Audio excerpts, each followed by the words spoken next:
This is Autoline Daily, the show dedicated to enthusiasts of the global automotive industry. Many automakers offer free charging as a perk for buying an EV, and a new study from the Department of Energy found that owners are really taking advantage of it. If it's free, owners spend 78 minutes charging their EV. If they have to pay, they only spend 42 minutes on average. If it's free, EV owners use 40.7 kilowatt hours of energy. If they pay, they get an average of 22 kilowatt hours. The ones who charge for free are probably charging their batteries much closer to 100% than the ones who are paying. And as you know, charging to 100% goes a lot slower. You may remember we had charging expert Tom Malogny on Autoline After Hours begging automakers not to offer free charging because it encouraged owners to hog the chargers.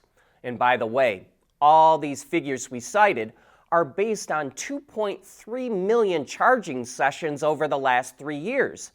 But it doesn't include Tesla's supercharger network. And Tesla says that its owners only spend about 27.5 minutes charging their vehicles.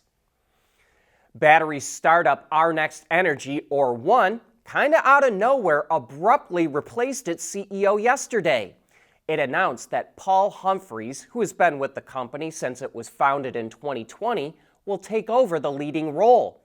The guy who actually founded the company and was acting CEO, Mujib Bajaz, will now serve as the vice chairman of the board and chief technology officer.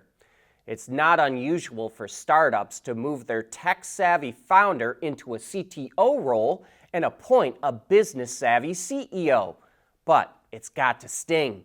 Mujib said, quote, "Change is necessary for growth, and we believe this is our opportunity and the time for growth. But One is facing some setbacks as well. A UK fund canceled a $100 million investment because of a difference of opinion on the company's viability. That resulted in the startup laying off 25% of its workforce last month. One is also responding to lower demand for EVs and will only make test cells at its new battery factory in Michigan until it has a solid order from a customer. And until that happens, Automotive News reports it will buy battery cells from BYD to use in its products." Anyone who's driven in major cities knows how bad the traffic can be. The average trip across Manhattan averages just about 8 miles an hour. So in June, the city wants to implement a congestion charge on any vehicle driving into the lower part of the borough. Passenger vehicles will be hit with a $15 charge, trucks with $24 to $36 depending on their size, and even motorcyclists will have to pay $7.50. And that doesn't include bridge or tunnel charges, which can add another $13 to $17 to a trip. The whole idea is to make it so expensive that traffic drops off dramatically. Needless to say, motorists and truck and taxi drivers are dead set against it. That happened in other cities that added congestion charges, like London, Singapore, and Stockholm. But that opposition died down when traffic dropped off significantly. However, despite the initial drop-off in traffic in London, it's crept back up. It's now 5% higher than pre-COVID levels, and that shows that congestion charges alone are not enough to free up traffic in major cities. Last year, the California Department of Motor Vehicles accused Tesla of falsely advertising its Autopilot and full self-driving features for overstating how well the systems work. But Tesla says, hang on a moment.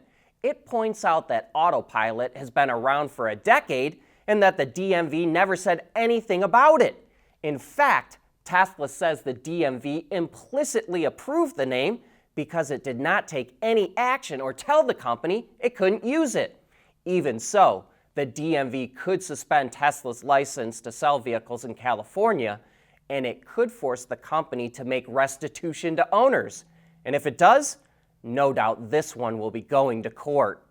In other Tesla news, the U.S. Department of Energy officially approved the Cybertruck for the full $7,500 federal tax credit.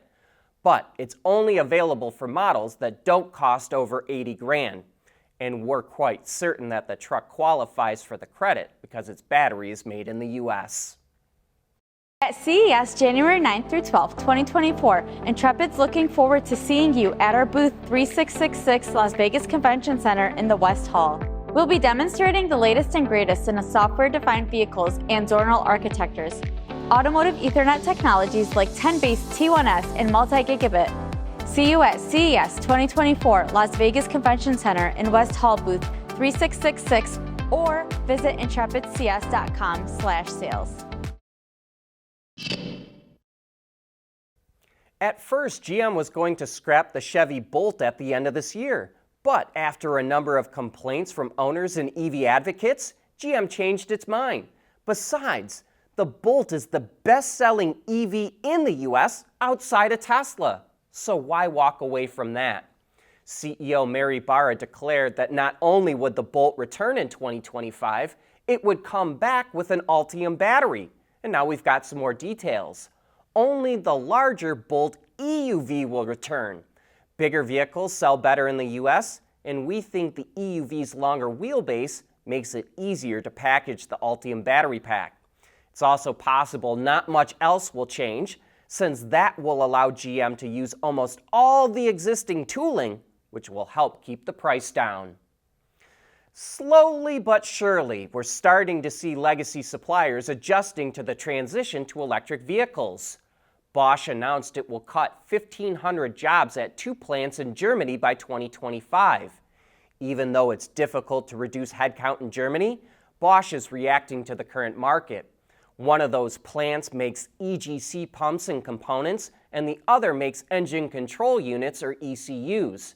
It's likely that Bosch decided to eliminate those jobs based on a drop in future orders coming from car companies. Part of China's master plan to develop its EV sector was to offer generous subsidies to consumers and car companies in the beginning, but then slowly wean them off government handouts until the market was self-sustaining.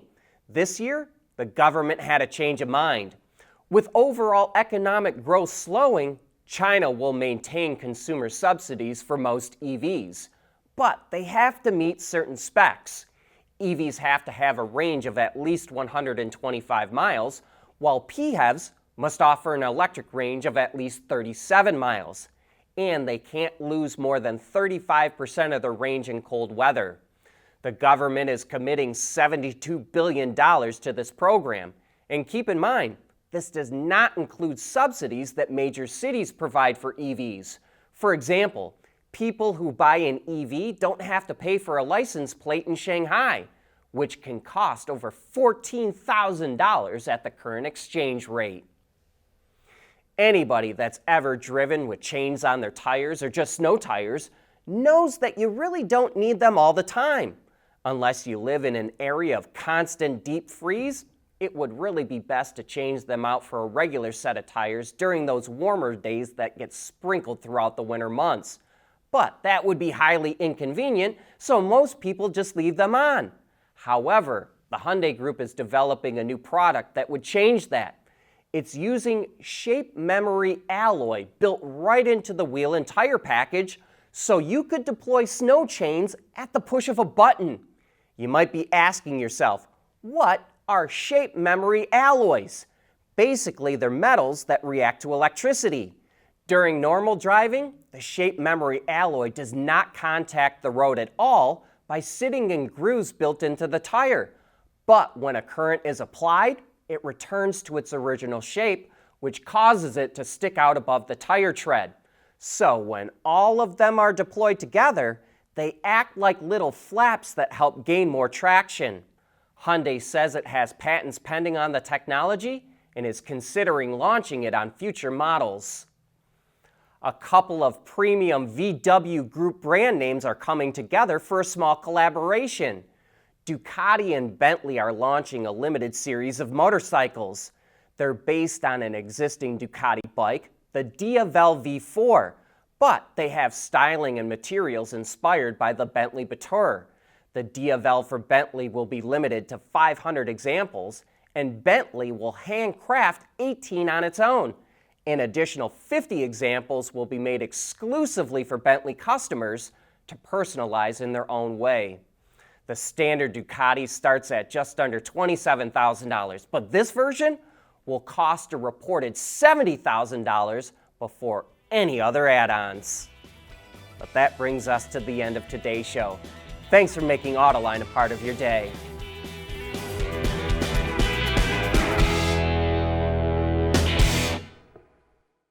Autoline Daily is brought to you by Bridgestone, solutions for your journey, and by Intrepid Control Systems, over-the-air engineering. Boost your game.